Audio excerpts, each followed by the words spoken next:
We took a look at how British Columbians feel about same-sex marriage, sexual relations, abortion, prostitution, pornography, and other moral issues to try to figure out where the moral compass of BC lies at this particular stage. There is an enormous gender gap on two issues, prostitution and pornography. While most men tend to believe that prostitution is okay, fewer women agree with them, and the same is true for pornography as well.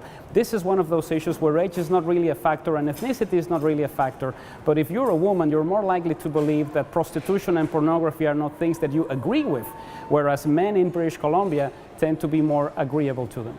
On same-sex relations and same-sex marriage, the one key defining factor that we find is age. Millennials, BC residents aged 18 to 34, are more likely to have a more open view when it comes to same-sex relations and same-sex marriage. The numbers are still high for Generation X and baby boomers, but not as much as we see for millennials. So there's definitely a larger connection from millennials when it comes to the agreement towards same-sex relations.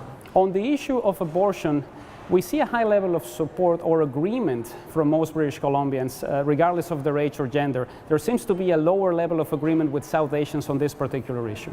We found, to our surprise, that 50% of British Columbians agree with the death penalty, which hasn't been enforced in our country for a few decades. But what was more interesting about this issue is that East Asian residents tend to be more supportive of the death penalty than South Asians or Europeans. It's not an issue that is related to gender or age, it's more an issue related to your exposure to the death penalty. People coming from East Asia in countries where you still have the death penalty tend to have a more agreeable view of it as a punishment. On the question of assisted suicide, there's not a lot of difference between ethnicities, genders, or age groups. What was interesting is to see that there's many British Columbians who believe that suicide is not something that they agree with. It's at the bottom of the issues that we tested, along with the fur industry, either wearing or buying clothes made of animal fur.